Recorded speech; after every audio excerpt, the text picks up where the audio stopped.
Imagina, un hombre que podía doblar una herradura con una mano y con la otra pintar un ángel de una belleza tan sobrenatural que su maestro abandonó su pincel para siempre. Un hombre que diseccionaba cuerpos a la luz de las velas por la noche para comprender los misterios de la vida, y por la mañana diseñaba máquinas para volar que otros jamás soñarían. Un hombre que veía el mundo no como lo veían los demás, sino como podría ser dentro de 500 años. Saludos, mis queridos oyentes. Hoy vamos a viajar en el tiempo para conocer a una de las figuras más enigmáticas de la historia de la humanidad, Leonardo da Vinci. Dinos en los comentarios de qué ciudad eres y qué hora es. Es interesante ver a dónde te llevó esta historia de un hombre que se adelantó a su tiempo. Corre el año 1452. En la pequeña ciudad de Vinci, entre las colinas de la Toscana, donde los olivares susurran al cálido viento italiano, nace un niño. Su padre es Piero da Vinci, un respetado notario, un hombre de leyes y documentos. Su madre es Catarina, una sencilla campesina, tal vez de Oriente, una mujer de ojos oscuros y secretos que nunca revelará. Su hijo nació fuera del matrimonio, lo que en aquella época significaba un estigma para toda la vida. Pero a veces el destino se ríe de las convenciones. Leonardo, un niño de 3 años, es acogido por su padre. No hay otros niños en la casa, y el niño crece en un mundo de adultos, rodeado de libros, documentos, conversaciones sobre negocios y leyes. Pero sus ojos no ven letras en pergamino, ven los patrones de la luz del sol en la pared, las sombras de las hojas que juegan en la ventana, las gotas de rocío que convierten las telarañas en joyas. Incluso entonces, siendo un niño, ve el mundo de forma diferente a los demás. Imagínese a este muchacho, alto y esbelto, con una cabellera rizada y dorada que será objeto de admiración toda su vida. Los florentinos le llamarán mago, y hay algo de verdad en ello. Hay algo sobrenatural en él, una gracia especial, una fuerza sobrehumana, oculta en un cuerpo grácil. Sus contemporáneos dirían que era capaz de doblar una herradura con la mano derecha, como si el metal de sus dedos se convirtiera en cera blanda. Pero su fuerza no está solo en los músculos. A los 14 años, Leonardo se encuentra en Florencia, una ciudad que respira arte, donde cada piedra recuerda el toque del maestro, donde el aire está saturado de olores de colores, mármol y afanes creativos. Aquí, en el taller de Andrea del Verrocchio, comienza su verdadera educación. El taller de Verrocchio no es solo un lugar donde se aprende a pintar. Es todo un mundo donde se entrelazan el arte, la ciencia y la artesanía. Aquí estudian anatomía y matemáticas. Aquí vierten en bronce y mezclan pinturas. Aquí crean estatuas y pinturas que deleitarán a la gente durante siglos. Leonardo lo absorbe todo como una esponja absorbe el agua. Estudia la estructura del cuerpo humano, las leyes de la perspectiva, las propiedades de la luz y la sombra. Pero lo más importante es que aprende a ver. Hay una historia que cuentan todos los biógrafos. Verrocchio está pintando el bautismo de Cristo y encarga a su alumno que pinte uno de los ángeles. Leonardo coge el pincel y bajo su mano nace una imagen de tal belleza, de tal fuerza viva, que queda claro: el alumno ha superado al maestro. Verrocchio mira a este ángel y se da cuenta de que su tiempo ha pasado. Nunca volverá a coger un pincel. Pero Leonardo no solo pinta ángeles. En 1472 sale de debajo de su pincel la Anunciación, un cuadro donde cada detalle está pensado con precisión matemática, donde la luz se posa sobre los rostros y las telas con tal autenticidad que parece que se pueda tocar este mundo. Unos años más tarde, aparece la Madonna de Benoit, una imagen de ternura maternal plasmada en colores con tanto amor que queda claro. Para el artista no se trata solo de una obra, es una oración. Pero hay algo especial en la obra del joven Leonardo. Se siente atraído por la naturaleza.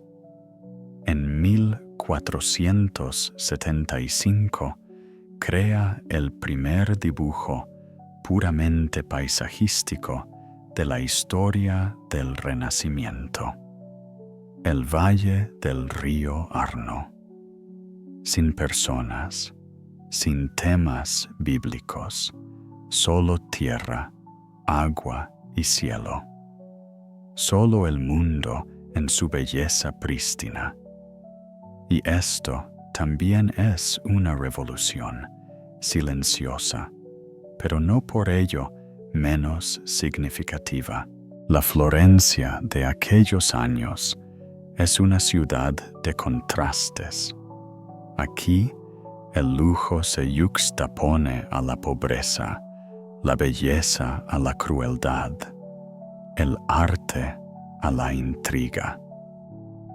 Leonardo recorre estas calles, observa, absorto, ve a los niños jugar en las plazas, comerciar en los mercados, rezar en las catedrales, pero también ve otras cosas, cómo trabajan los músculos de la cara cuando una persona ríe o llora, cómo incide la luz en los pliegues de la ropa, cómo se mueve el agua en la fuente. Entra a formar parte del ambiente artístico de Florencia, pero se mantiene un poco distante. Hay una especie de distanciamiento en él, como si estuviera estudiando el mundo, no solo viviendo en él. Tal vez tenga que ver con sus orígenes. Un hijo ilegítimo siempre se siente un poco extraño.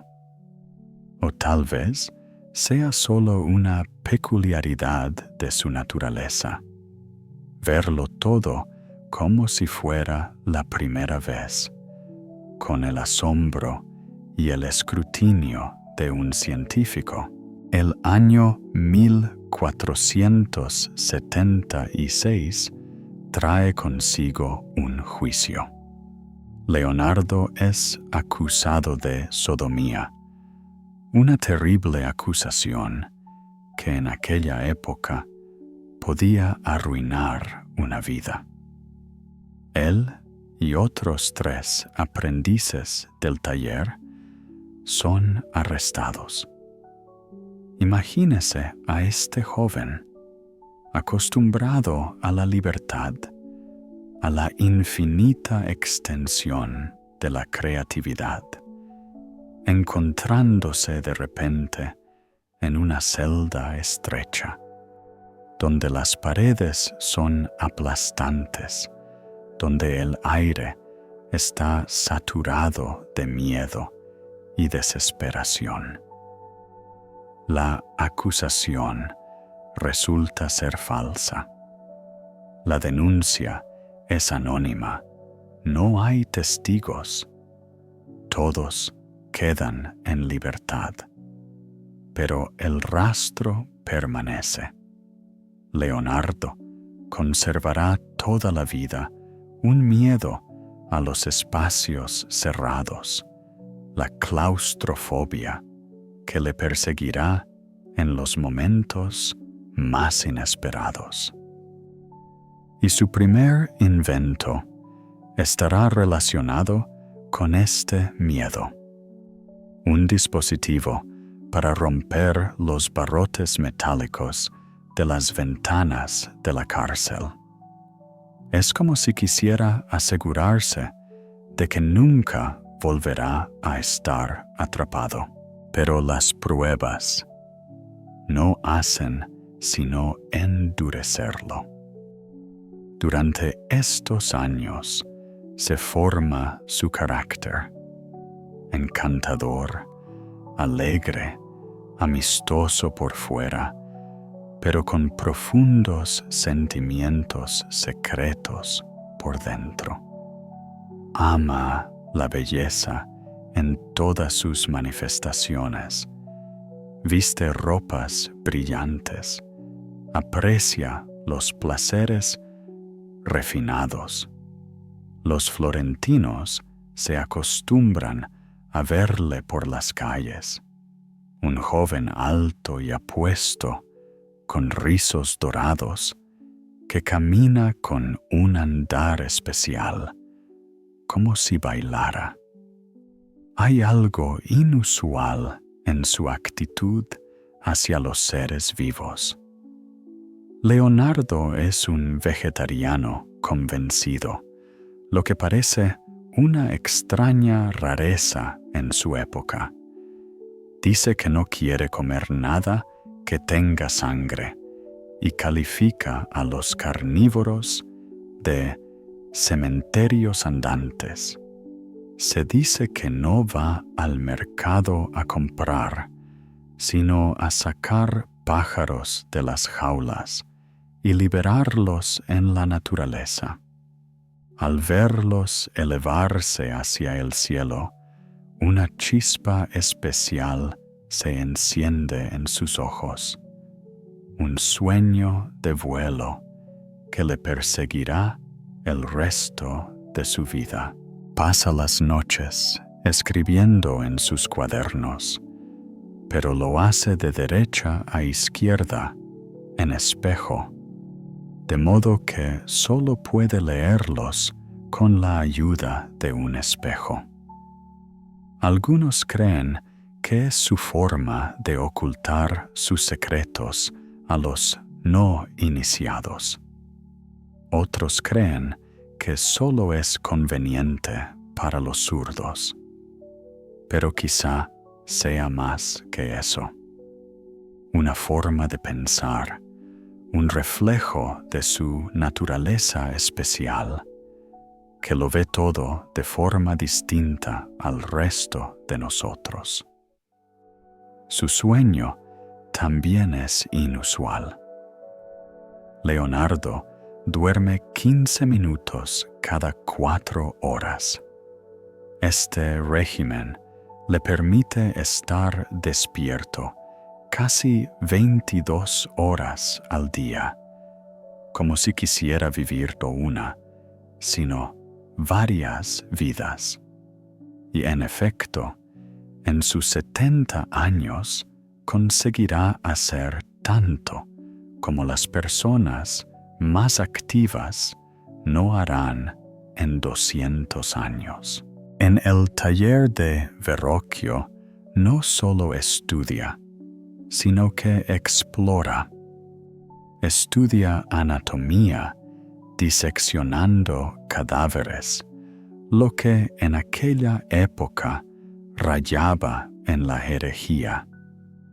Estudia mecánica, creando los primeros dibujos de máquinas increíbles. Estudia óptica, intentando comprender cómo percibe el mundo el ojo. Para él, el arte y la ciencia son inseparables, una única forma de conocer el mundo. Un único lenguaje para decir la verdad sobre la belleza y las leyes del universo. La Florencia de finales del siglo XV es un lugar donde todo es posible. Los Medici, mecenas de las artes, gobiernan aquí. Los más grandes maestros de la época trabajan aquí, y las ideas que cambiarán el mundo están en el aire. Pero para Leonardo también es una escuela donde aprende lo más importante: a mirar el mundo sin prejuicios, a hacer preguntas donde otros ven respuestas prefabricadas, a dudar de lo que parece inmutable. Imagíneselo en estos años, un joven que se despierta cada mañana con la sensación de que el mundo está lleno de misterios sin resolver. Camina por las calles de Florencia y cada piedra bajo sus pies, cada nube en el cielo, cada rostro entre la multitud le dice algo nuevo. Vuelve a su estudio, coge un pincel o un carboncillo y su mano sabe lo que tiene que hacer. Porque para él, la pintura no es un oficio, es una forma de pensar, una forma de entender, una forma de amar este mundo maravilloso e incomprensible. Y ya entonces, en su juventud, se formó lo que se convertiría en lo principal de su vida: la convicción de que el hombre puede hacer cualquier cosa. Puede volar como los pájaros. Puede ver lo que hay bajo la piel. Puede crear belleza que sobreviva a los siglos. Puede cambiar el mundo a mejor. Esta convicción le guiará por la vida, por los altibajos, por la gloria y el olvido, por el descubrimiento y la decepción. El año 1482 se convierte en un punto de inflexión en la vida de Leonardo. Florencia, donde pasó los mejores años de su aprendizaje, le parece de repente angosta. Quizá la ciudad le conoce demasiado bien, y el genio necesita nuevos horizontes. O puede que simplemente su alma se sienta atraída por el cambio, por nuevos retos. En cualquier caso, toma una decisión que cambiará su destino. Se va a Milán. Lodovico Sforza, apodado Moro por su piel morena, duque de Milán, busca gente con talento para su corte. El Milán de aquellos años no es solo el centro del poder político, sino también el lugar donde se cruzan las rutas comerciales, donde las culturas se encuentran, donde el dinero se convierte en belleza y conocimiento. Leonardo escribe una carta al duque, un documento notable, porque en ella el artista de 30 años se presenta ante todo como ingeniero e inventor. Promete a los Sforza fortificaciones que resistan cualquier asedio, puentes que puedan construirse rápidamente y destruirse con la misma rapidez, galerías subterráneas para movimientos secretos, catapultas y cañones de una potencia sin precedentes. Y solo al final, casi de pasada, menciona que también sabe dibujar, esculpir. Esta carta es la clave para entender a Leonardo. Para él, no hay fronteras entre el arte y la ciencia, entre la belleza y la utilidad, entre el sueño y la realización práctica. Milán le acoge como a un huésped bienvenido. Aquí, su talento encuentra un nuevo uso. Se convierte no solo en un artista de la corte, sino en un genio universal, ingeniero, arquitecto, organizador de festivales, inventor de maravillas mecánicas. El período milanés se convertirá en uno de los más fructíferos de su vida, una época en la que su genio se desplegará en toda su plenitud. Fue aquí, en Milán, donde empezó a dedicarse seriamente a lo que se convertiría en la pasión de su vida, el estudio del vuelo.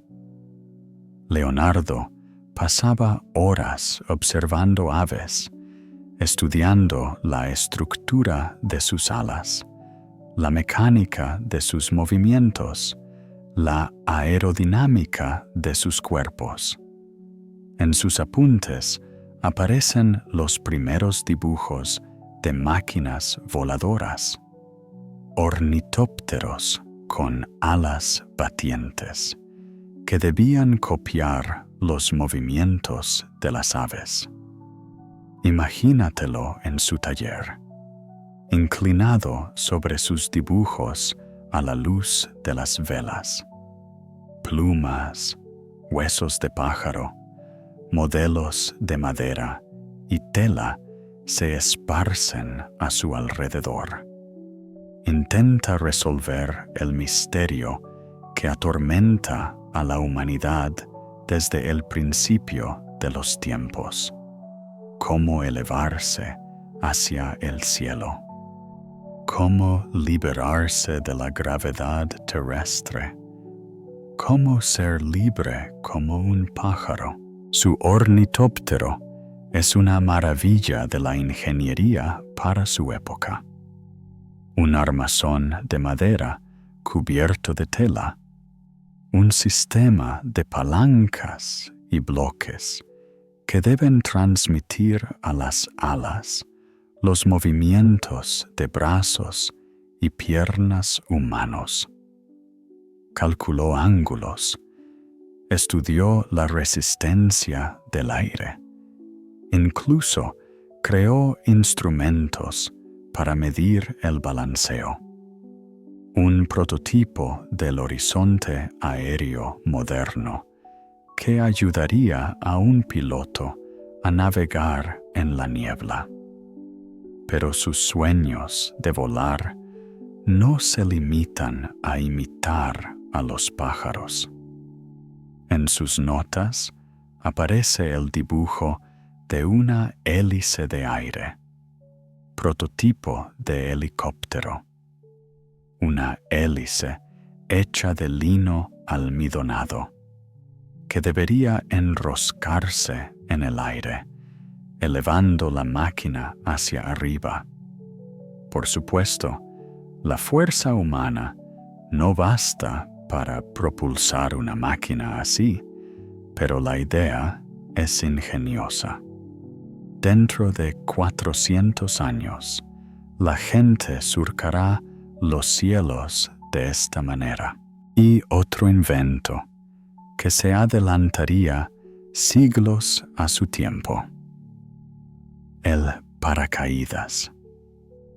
Una cúpula piramidal de madera y tela de vela de 7 metros de altura.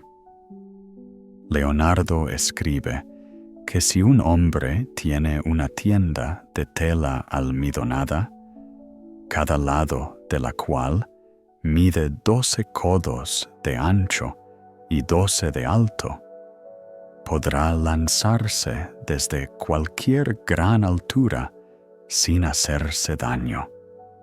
Y tiene razón. En el año 2008, el deportista extremo suizo probará un paracaídas, cosido exactamente según los dibujos de Leonardo, y aterrizará sano y salvo. Pero Milán no es solo una época de invenciones. Es el momento de conocer a personas que cambiarán su vida. En el año 1490 le traen a un niño de 10 años, Giacomo Capriotti, al que todos llamarán Salai, que significa diablillo. Y, en efecto, hay algo diabólico en este niño. Una belleza rayana en la androquinia, una sonrisa socarrona, tendencia al robo y a la mentira. Salai se convertiría en algo más que un alumno para Leonardo.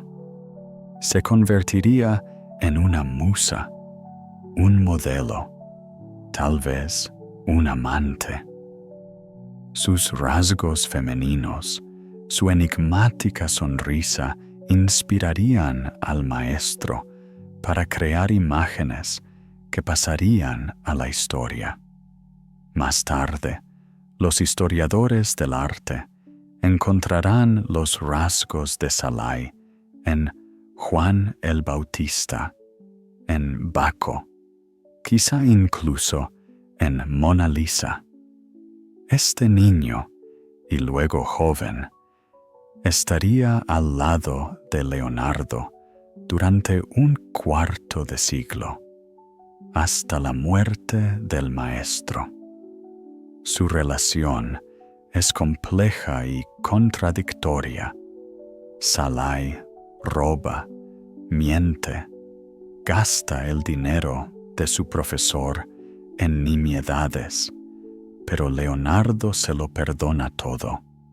Quizá ve algo en esta joven criatura que es inaccesible para los demás. Quizá para él, Szalay sea la encarnación viva de la dualidad de la naturaleza que tanto le fascina. Ángel y demonio, belleza y vicio, inocencia y tentación, todo en una sola persona.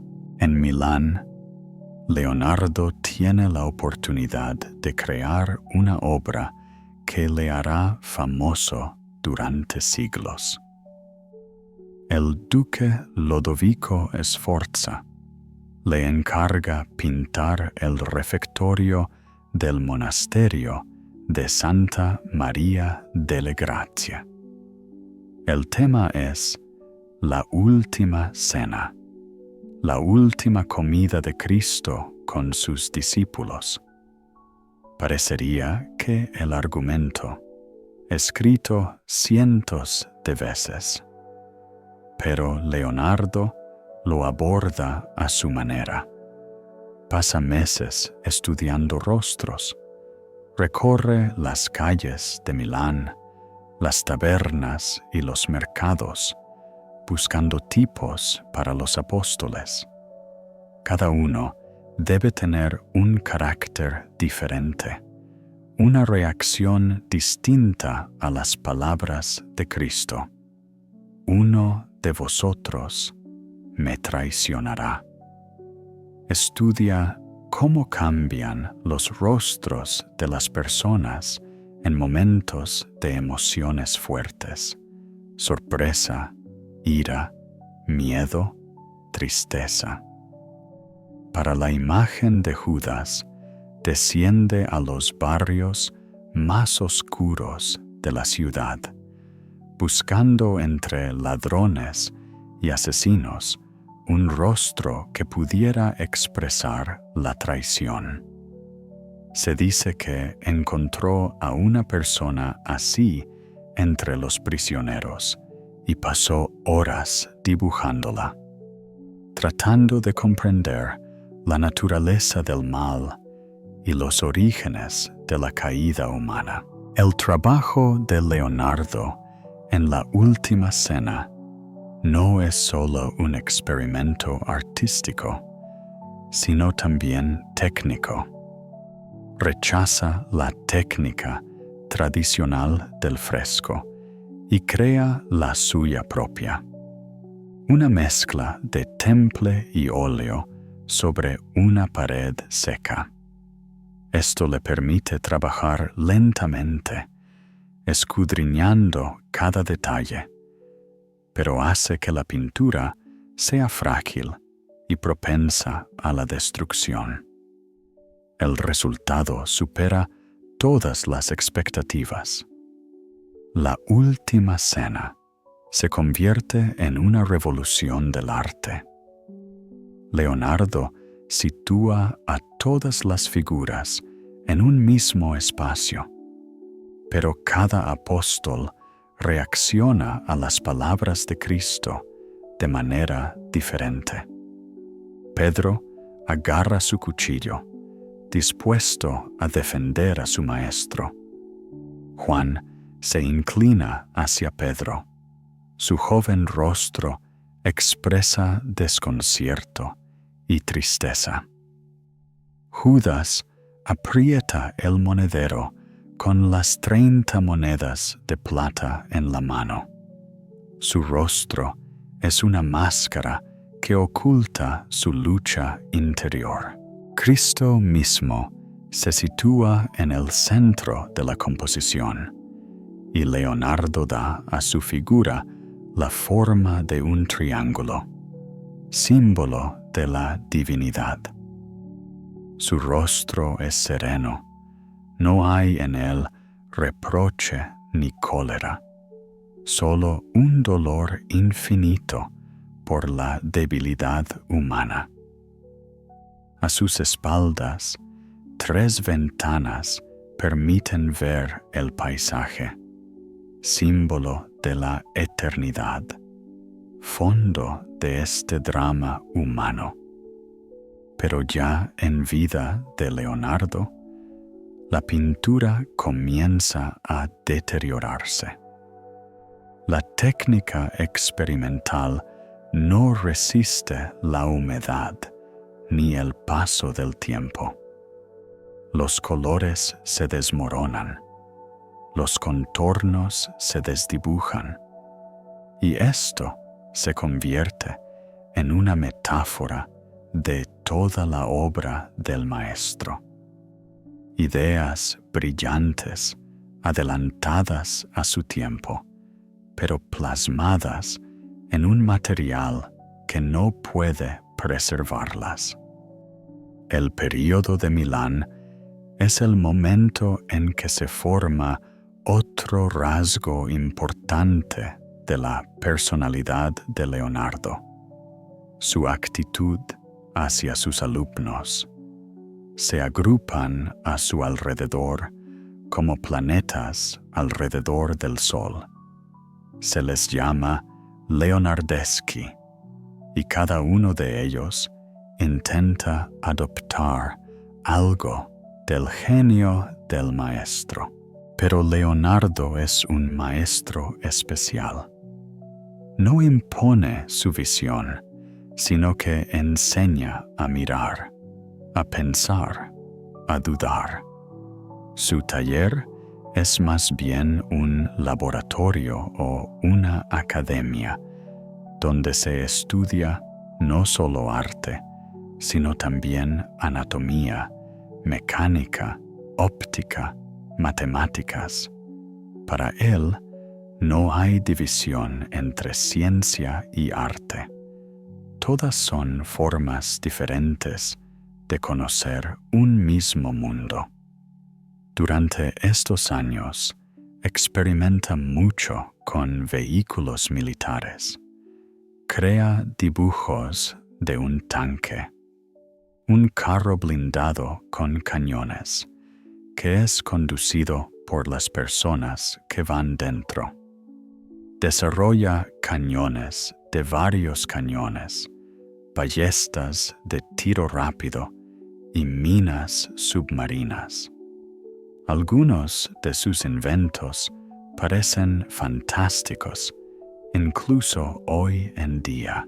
Pero hay algo en estos proyectos militares que va en contra de la propia naturaleza de Leonardo. El hombre que libera a los pájaros de las jaulas, que se niega a comer carne porque no quiere causar sufrimiento a los seres vivos, crea máquinas de matar. Quizá para él solo sea un reto intelectual, un juego mental, o tal vez se da cuenta de la inevitabilidad de las guerras y quiere hacerlas más rápidas y menos sangrientas. En Milán creó otros inventos: una escafandra de cuero con tubos de respiración de caña, un carro autopropulsado por resorte, un foco hecho con una vela y lentes de aumento. Muchos de estos dispositivos quedarían solo sobre el papel, pero las ideas que los inspiraron se harían realidad siglos más tarde. Hacia el año 1495, crea algo bastante asombroso: un caballero mecánico, un autómata humanoide programado para imitar el movimiento humano. Es anatómicamente correcto. Puede mover los brazos y las piernas y girar la cabeza. Se desconoce si este robot llegó a construirse, pero la sola idea de crear un humano artificial se adelanta siglos a su tiempo.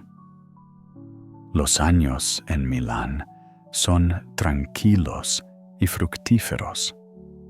Leonardo está en la cima de sus facultades, rodeado de alumnos y mecenas. Su talento es reconocido y recompensado. Pero a finales de los años 90 del siglo XV, la situación política en Italia empieza a cambiar. Los franceses invaden Lombardía. El poder de Sforza se tambalea. En 1499, Leonardo se ve obligado a abandonar Milán. Tiene 47 años, casi 20 de trabajo fructífero a sus espaldas y mucha incertidumbre por delante. Pero no se desespera.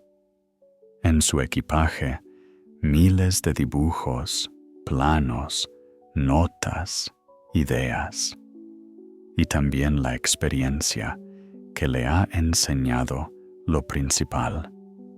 El verdadero arte no conoce fronteras, y un verdadero científico no teme volver a empezar. Volver a Florencia tras 17 años de ausencia es siempre un encuentro con los fantasmas del pasado. La ciudad ha cambiado, pero no lo suficiente como para resultar ajena. Las mismas calles estrechas, las mismas plazas por las que una vez paseó el joven Leonardo, los mismos talleres desde los que se oye el sonido de los martillos y el olor de la pintura. Pero ahora regresa no como aprendiz, sino como maestro de renombre internacional, un hombre cuya obra se comenta en los palacios reales. Florencia. En el año 1499, es una ciudad donde el arte ha alcanzado cotas sin precedentes. Aquí trabaja Miguel Ángel, aquí crea Rafael, aquí cada piedra respira belleza. Pero la situación política es inestable. El poder cambia de manos y los artistas se ven obligados a buscar mecenas entre los actuales gobernantes. Leonardo encuentra tal mecenas en la persona de César Borgia, un hombre cuyo nombre se ha convertido en sinónimo de crueldad y traición. Hijo del Papa Alejandro VI, el Duque Valentino, como se le llama, es la encarnación del ideal maquiavélico de un gobernante para quien el fin justifica cualquier medio. ¿Qué podría tener en común el humanista Leonardo con un hombre así? Pero Leonardo ve en Borgia no solo a un tirano, sino también a un hombre de voluntad indomable, capaz de realizar los planes más ambiciosos. entra a su servicio como ingeniero militar, inspector de fortificaciones, investigador del terreno. Su tarea consiste en preparar el terreno para la conquista, estudiar los puntos débiles de las fortalezas enemigas, proponer medios para tomarlas. Los meses de servicio con los Borgia se convierten en una escuela de vida para Leonardo. Ve el poder desde dentro. Observa cómo se toman decisiones que cambian el destino de miles de personas. Viaja por Italia, estudia fortalezas y ciudades, dibuja mapas, analiza fortificaciones. Mientras tanto, aprende a comprender la naturaleza humana, su grandeza y su caída. Pero lo más importante que ocurre durante estos años es que conoce a una mujer que cambiará no solo su vida, sino toda la historia del arte. Se llama Lisa Gherardini y está casada con el mercader de seda florentino Francesco del Giocondo. Tiene 24 años, ya tiene hijos y lleva la vida corriente de una matrona florentina cualquiera. Pero hay algo en ella que impulsa a Leonardo a coger el pincel. Comienzan los trabajos del retrato que pasará a la historia como la Gioconda. Leonardo la pinta pausadamente, con el cuidado que caracteriza todas sus obras. Invita a músicos para que la modelo no se aburra durante las largas sesiones. Estudia cada rasgo de su rostro, cada curva de sus labios, cada pliegue de su ropa. La técnica que utiliza se denomina sfumato, neblina, la elusiva suavidad de las transiciones entre luz y sombra. No hay contornos nítidos, ni límites claros. Todo fluye de uno a otro, como en la bruma de primera hora de la mañana.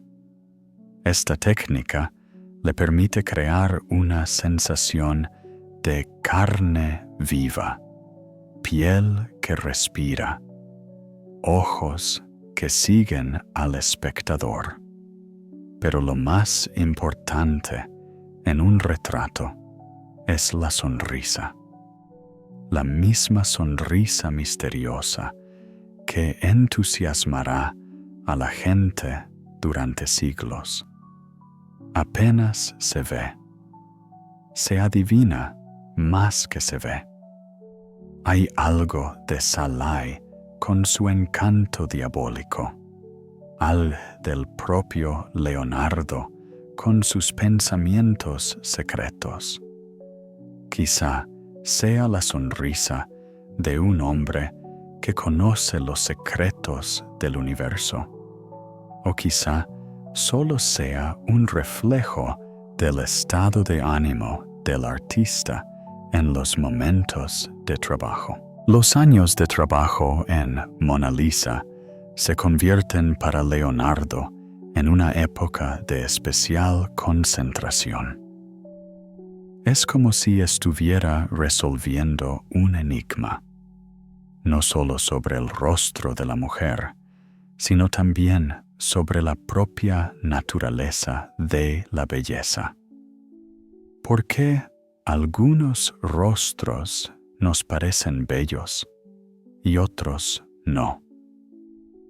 ¿Qué es la armonía? ¿Cómo se relacionan la apariencia y el mundo interior de una persona.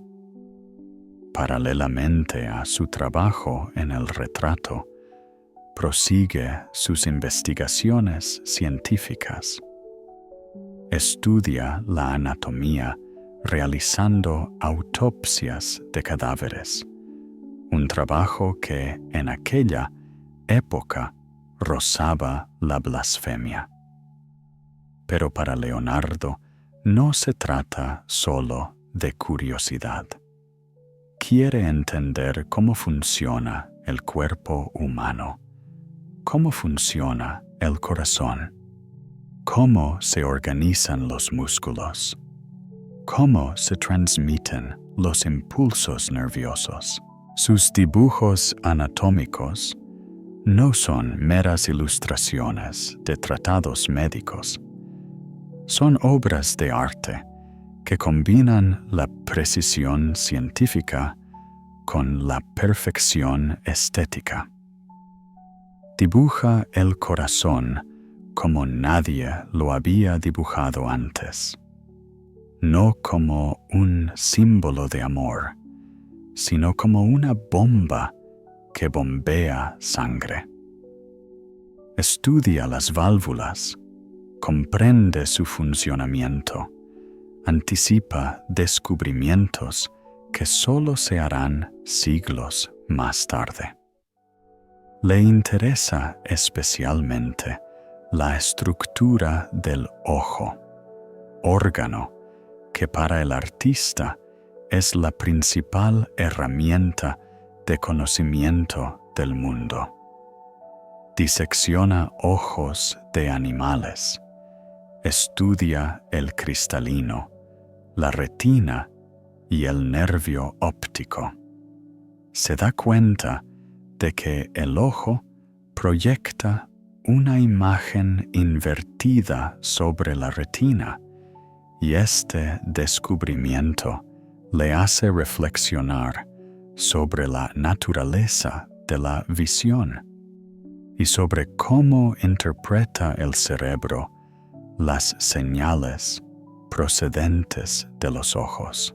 Durante estos años, creó su famoso dibujo Hombre de Vitruvio, una representación de una figura masculina inscrita en un círculo y un cuadrado. No es solo una ilustración del texto del antiguo arquitecto romano Vitruvio sobre las proporciones del cuerpo humano. Es un símbolo de armonía, un intento de encontrar regularidades matemáticas en la estructura humana, de conectar el microcosmos del cuerpo humano con el macrocosmos del universo.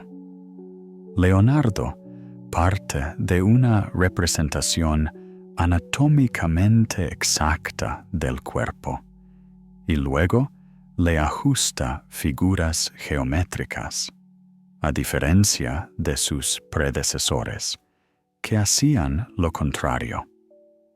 Para él, el hombre no es una abstracción, sino un ser vivo, y son sus proporciones reales las que deben servir de base para la construcción de la geometría ideal. Pero sus intereses no se limitan al cuerpo humano. Estudia el agua, su flujo, sus remolinos, sus turbulencias.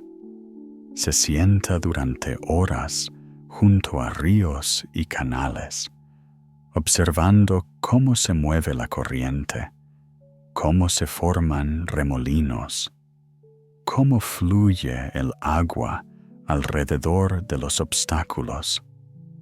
Sus dibujos de corrientes de agua son poesía plasmada en líneas, movimiento que se convierte en forma. Se da cuenta de que el agua obedece a las mismas leyes que el aire, y este conocimiento le ayuda a trabajar en máquinas voladoras. Estudia la resistencia, las turbulencias y los principios que siglos más tarde se llamarían las leyes de la aerodinámica. En el año 1504 muere su padre, Piero da Vinci. La muerte de un padre es siempre un punto de inflexión en la vida de un hombre, un momento en el que tiene que replantearse su lugar en el mundo.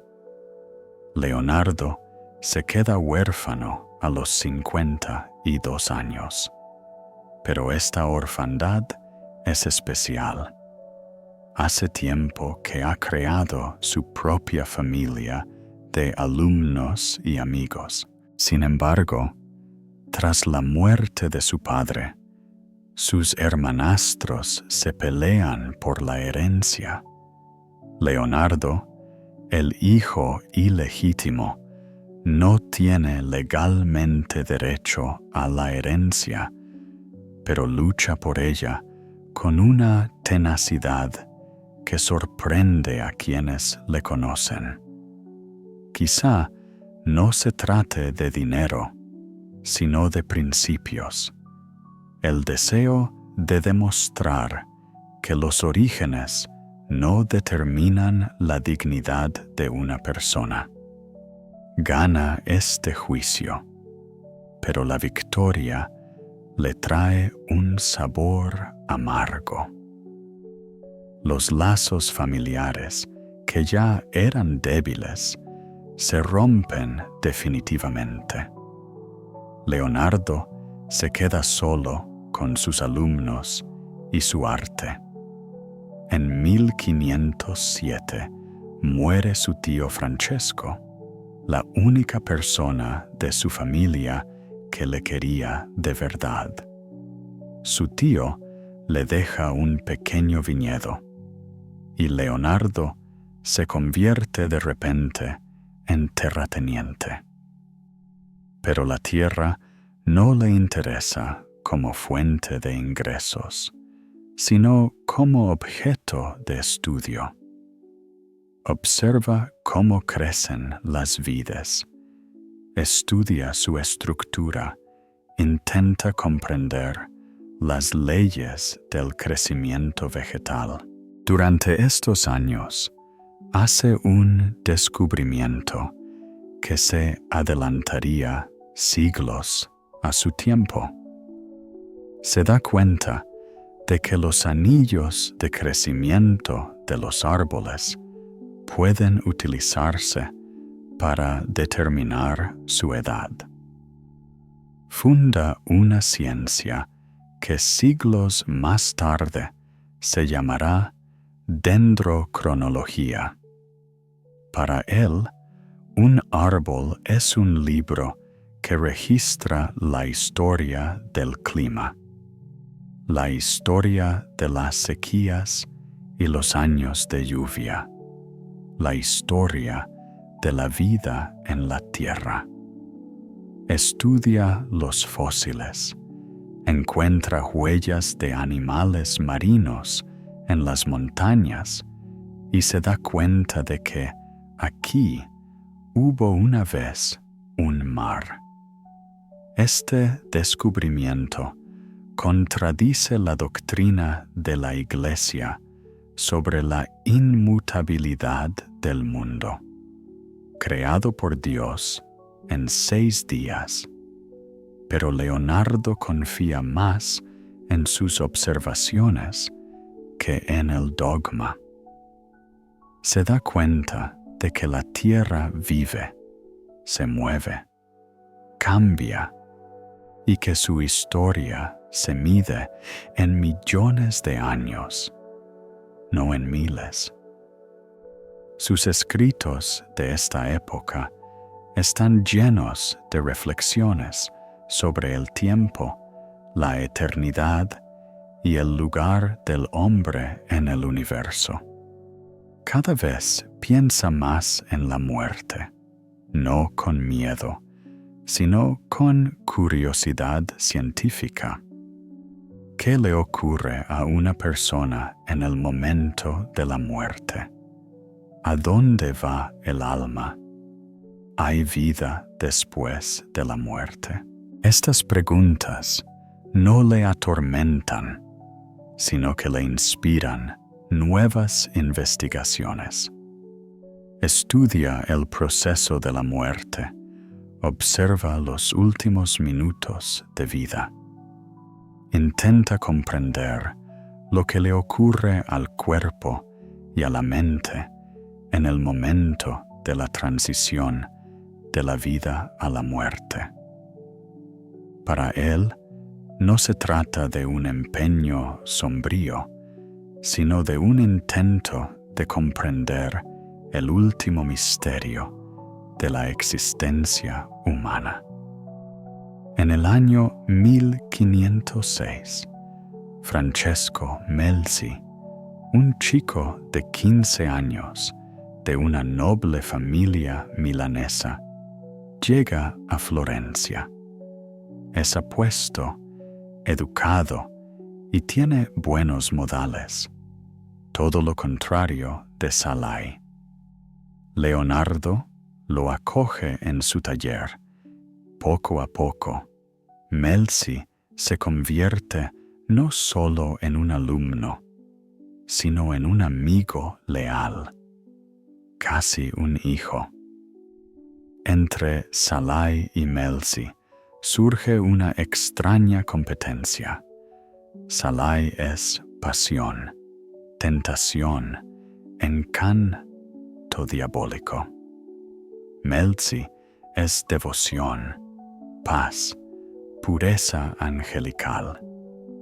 Leonardo los necesita a ambos, a uno como fuente de inspiración, al otro como apoyo en la vida. Estarán con él hasta el final.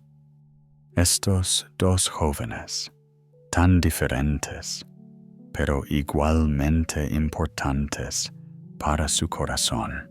El periodo florentino toca a su fin. La situación política de la ciudad es inestable. Los encargos son cada vez menos numerosos. Leonardo se da cuenta de que ha llegado el momento de buscar un nuevo lugar, nuevos mecenas. Tiene casi 55 años, pero no se siente viejo. Aún le queda mucho trabajo por delante, muchos descubrimientos, muchos misterios por resolver. El año 1506 trae a Leonardo un nuevo giro del destino. Vuelve a Milán, la ciudad donde pasó sus mejores años. Pero ahora ya no es la misma Milán que dejó 7 años atrás. Los franceses controlan la ciudad. Sus antiguos mecenas han desaparecido y tiene que reconstruir su relación con las nuevas autoridades. Los años pasados en Milán por segunda vez se convierten en una época de recapitulación, al mismo tiempo de nuevos descubrimientos. Leonardo ya no es un joven lleno de energía inagotable. Tiene ya más de 50 años y empieza a sentir que no le queda mucho tiempo. Pero es este sentimiento el que confiere a su obra una intensidad y una profundidad especiales. Sigue estudiando anatomía, pero ahora se interesa no solo por la estructura del cuerpo. sino por los procesos que tienen lugar en él.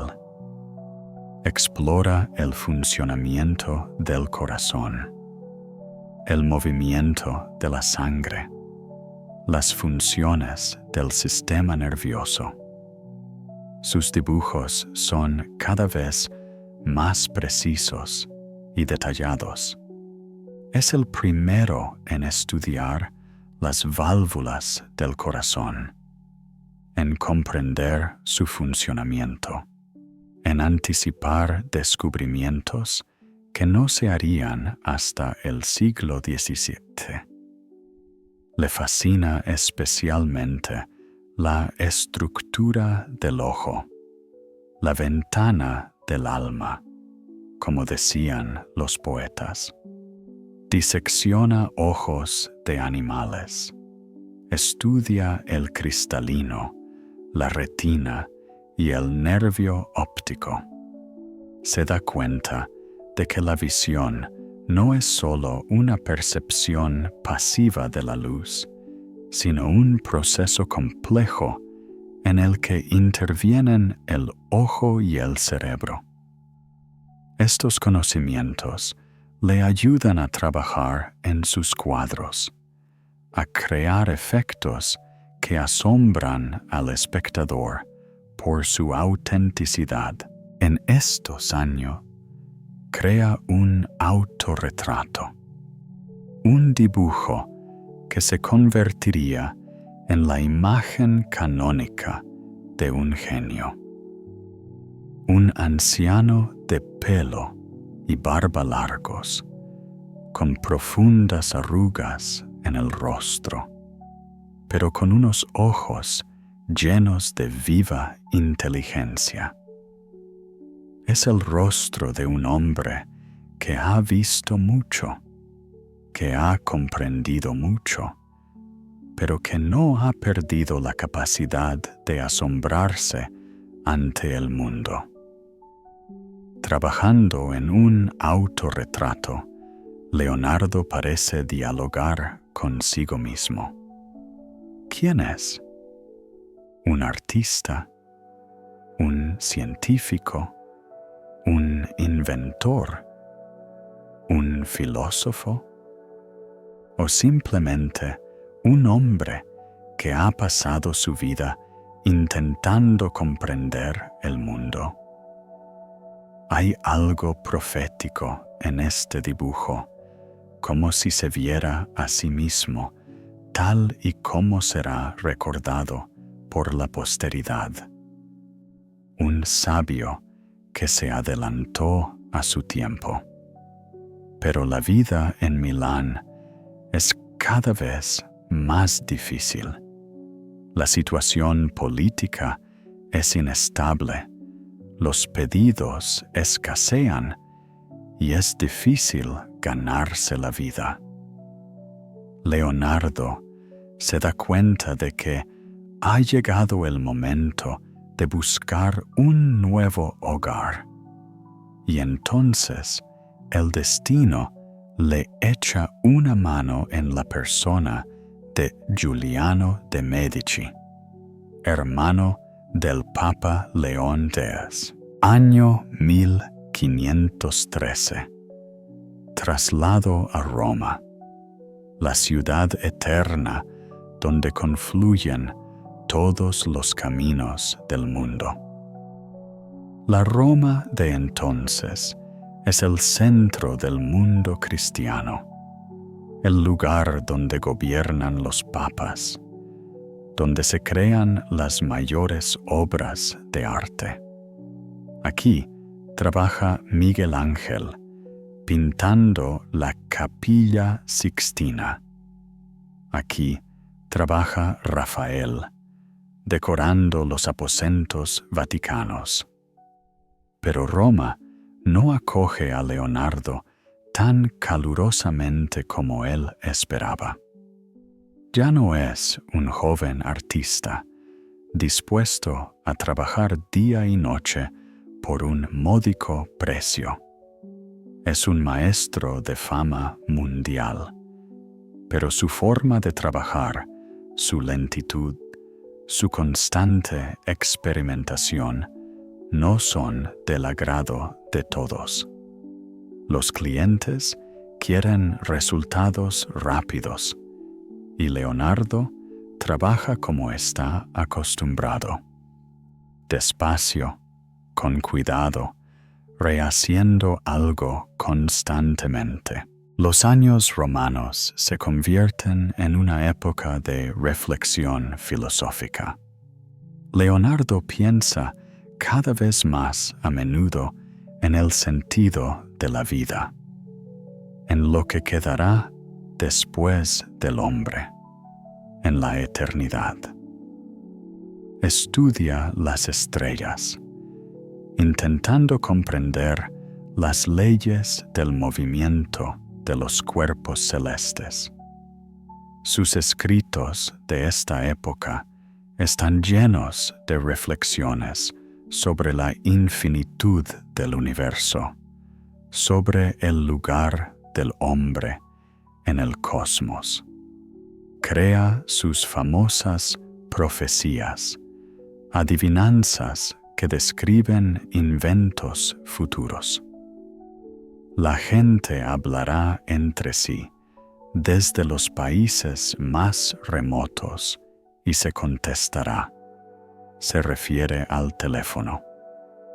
Las imágenes de todas las personas del universo serán visibles.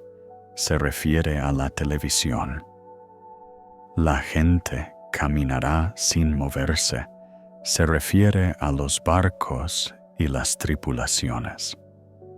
No está prediciendo el futuro en un sentido místico, sino simplemente extrapolando el presente, viendo en los inventos de hoy los gérmenes de las maravillas de mañana. En el año 1517, el brazo derecho de Leonardo se paraliza. Esto es un desastre para el artista, pero no para el científico. Sigue trabajando con la mano izquierda. Sigue pensando, observando, registrando.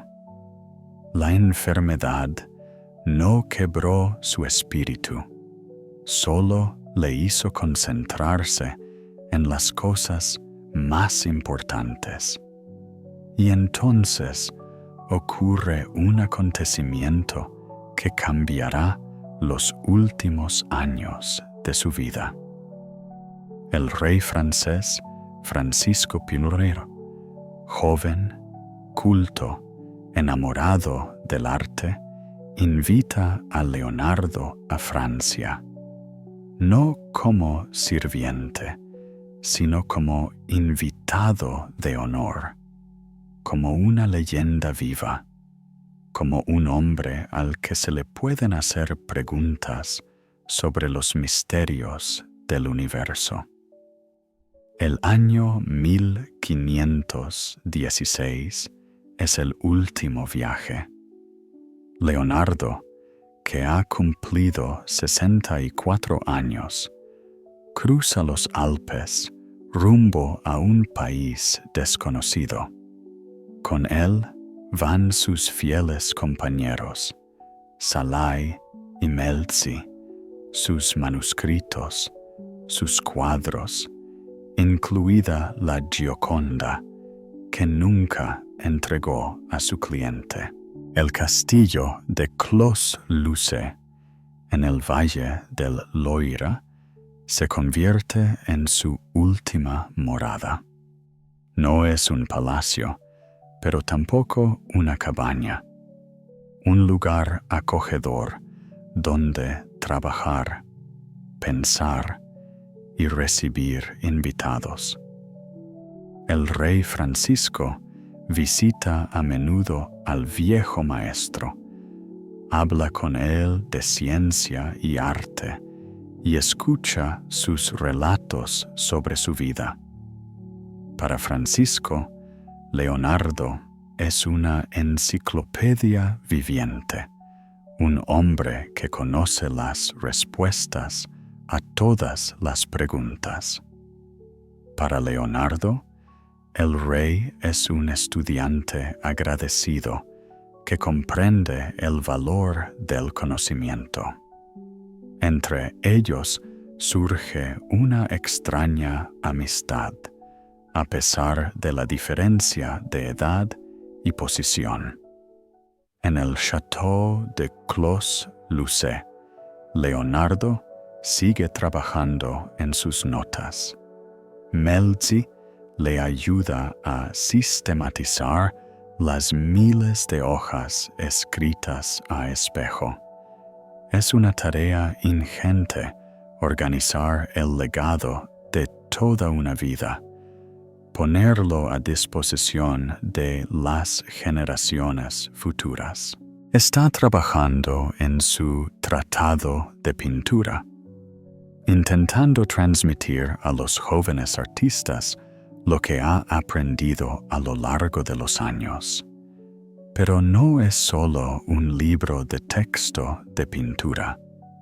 Es una filosofía de la creatividad, una reflexión sobre qué es la belleza, cómo se relacionan el arte y la ciencia, y cómo puede un artista conocer la verdad. Szalay y Melzi son sus últimos alumnos, pero tan diferentes. Szalay sigue siendo el mismo de su juventud. Guapo, frívolo, un poco vicioso. Melzi se ha convertido en un amigo devoto, un hombre que comprende la importancia de la misión del profesor. No hay enemistad entre ellos, solo la comprensión de que cada uno tiene un papel que desempeñar en la vida del maestro.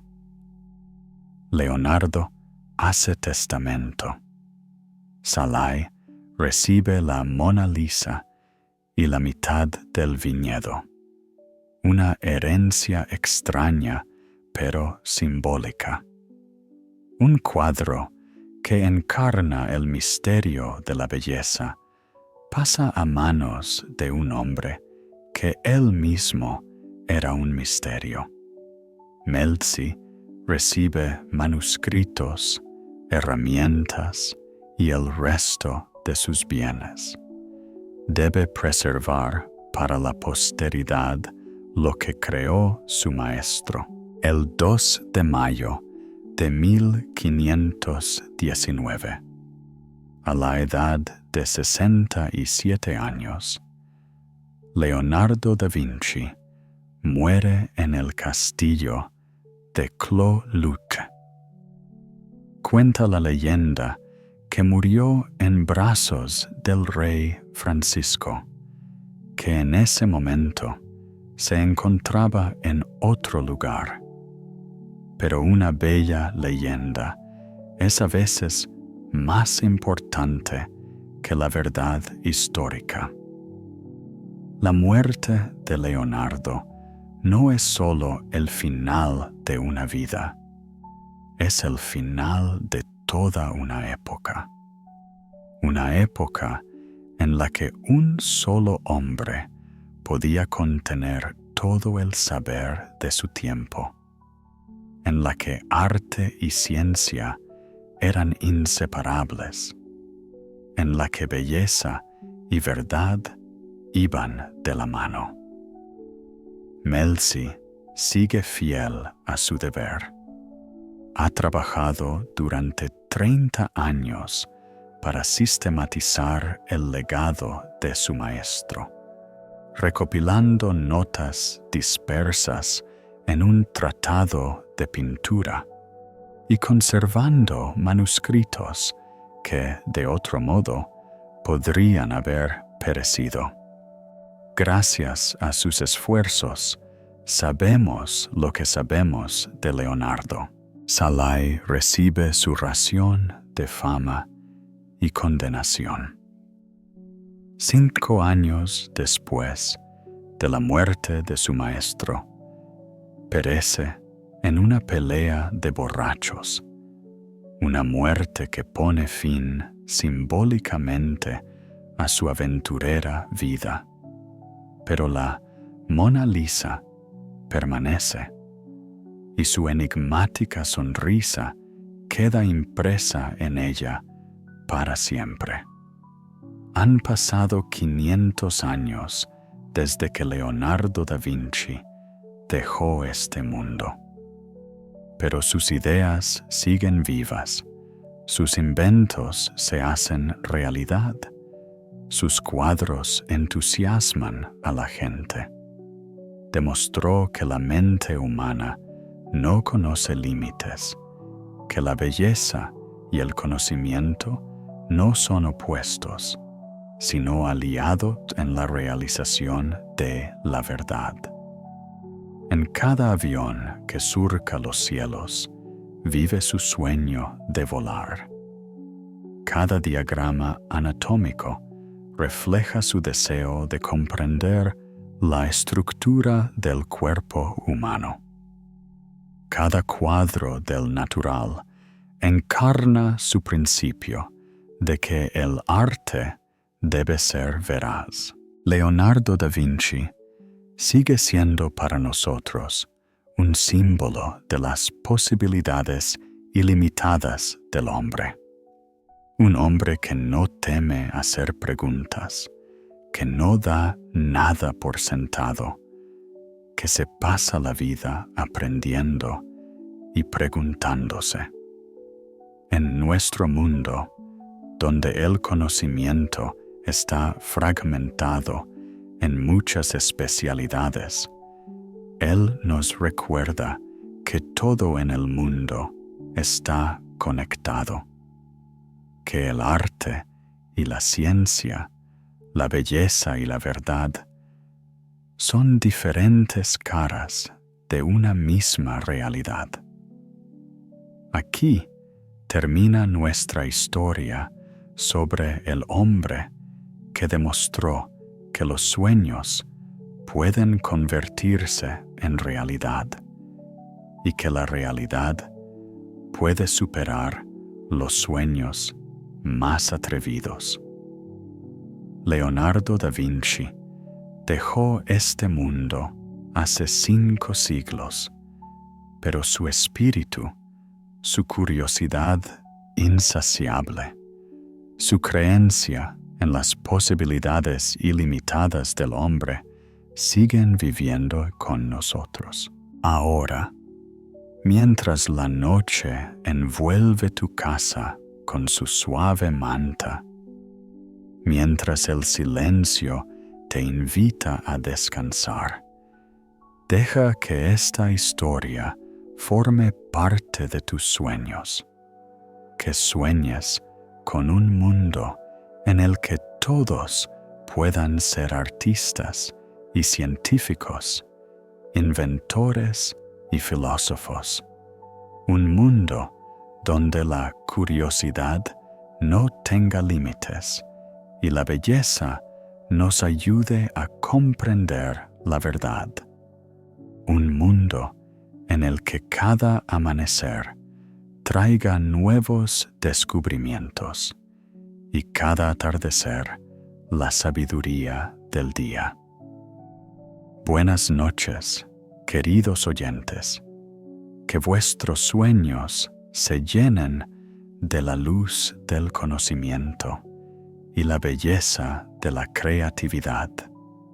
Nos vemos de nuevo en estas acogedoras conversaciones nocturnas sobre grandes personas y grandes descubrimientos.